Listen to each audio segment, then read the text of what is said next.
பச்சை கிளிகளுக்கு நன்மை செய்யறதா நினைச்சு கிளிகள் அனைத்தோட பேரழிவுக்கும் பெரிய காரணமாக்கிட்டு இருக்காங்க சில பேர். கிளிகள் மற்ற பறவைகள் மற்றும் வன உயிரினங்கள் அனைத்துமே தனக்கான உணவை தானே தேடி சாப்பிடக்கூடிய தன்மையுடையது. அப்படி தேடி போய் சாப்பிடும் போதுதான் அந்த பழங்கள்ல இருக்கக்கூடிய விதைகளும் தானியங்களும் மற்ற இடங்களுக்கும் பரவி இந்த காடு உருவாகிறதுக்கு ஒரு பெரிய காரணமா இருந்துகிட்டு இருக்கு. பறவைங்களுக்கு எதுக்காக ரெக்கைகள் இருக்கு? அதுக்கு தேவையான உணவை தானே தேடி பறந்து போய் எவ்வளவு தூரம்னாலும் சென்று தேடி சாப்பிடணும். ஆனா நம்ம மக்கள் அறியாமையினால அதுக்கு அரிசியும் சுண்டலையும் போட்டு ஒரே இடத்துல கொட்டி வச்சு அதுங்க சாப்பிடுற மாதிரி பண்ணி அதை பழக்கப்படுத்தி அதை சோம்பேறி ஆக்கிக்கிட்டு இருக்காங்க. இப்படி கிளிகளுக்கும் மற்ற பறவைகளுக்கும் உணவளிக்கிறதுனால மனிதர்களுக்கு இருக்கக்கூடிய நோய்கள் மற்ற பறவைகளுக்கும் கிளிகளுக்கும் பரவுறதுக்கு அதிகமான வாய்ப்புகள் இருக்கு. கிளிகளோட உணவு பட்டியல்ன்றது ரொம்ப ரொம்ப ரொம்ப பெருசு. பழங்களா இருக்கட்டும், தானியங்களா இருக்கட்டும், வித்தியாசமான உணவுகளை தனக்குரிய சத்துக்கு ஏத்த மாதிரி தேடி சாப்பிடக்கூடியது.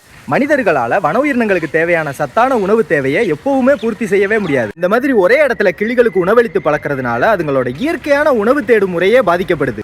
இயல்பான இறை தேடும் முறையை விட்டுட்டு மனிதர்களை சார்ந்து வாழ ஆரம்பிச்சிருது. சில நாட்களுக்கு முன்னாடி செய்தி ஒண்ணு பார்த்தேன். அதுல ஒரே இடத்துல அனைத்து கிளிகளுக்கும் இறை போட்டு பழக்கப்பட்டிருக்கு. ஒரு நாள் யாரோ விஷம் கலந்த இறையை போட்டு அனைத்து கிளிகளும் இறந்து கிடந்தது. இந்த மாதிரி நம்ம ஊருக்கு சொந்தமான கிளிகளும் மற்ற பறவைகளும் உணவு கொடுத்து பழக்கிறதுனால மொத்தமா அழிஞ்சு போயிருச்சுன்னா மரம் செடி கொடிகள் பரவுறதுக்கு மற்ற பறவைகள் செஞ்சுக்கிட்டு இருந்த விதை பரவல்ன்றதே மொத்தமா தடைபட்டு போயிடும். அந்த குறிப்பிட்ட மரம் செடி கொடிகளை சார்ந்து வாழ்ந்துகிட்டு இருந்த அனைத்து உயிரினங்களும் பாதிக்கப்படும். கிளிகளும் மற்ற பறவைகளும் அழிய ஆரம்பிச்சதுன்னா அதை உணவுக்காக சார்ந்து இருக்கிற மற்ற வேட்டை பறவைகளோட எண்ணிக்கையும் குறைய ஆரம்பிச்சிடும். பின்பு உணவு சங்கிலியில பிளவு ஏற்பட்டு ஒவ்வொரு உயிரினமா அழிய தொடங்கி மொத்தமா அனைத்து உயிரினங்களும் அழிய நேரிடும். இதனாலதான் நம்ம ஊர்களுக்கு சொந்தமான கிளிகளையும் மற்ற வன உயிரினங்களையும் நம்ம வீட்டுல வளர்க்க கூடாது, அதுங்களுக்கு உணவளிக்க கூடாதுன்னு வன சட்டம் இருக்கு. நம்ம ஊருக்கு சொந்தமான வன உயிரினங்கள் அனைத்துமே வன சட்டத்திற்கு கீழே பாதுகாக்கப்பட்ட உயிரினங்கள். அவைகளை நம்ம வீட்டுல வளர்க்கிறதும் அதுங்களுக்கு உணவளிக்கிறதும் வன சட்டப்படி குற்றம், தண்டனைக்குட்பட்ட செயலாகும். இது போன்ற செயல்களுக்கு அபராதமும் இருக்கும், சிறை தண்டனையும் இருக்கிறதுக்கு அதிக வாய்ப்புகள் இருக்கு.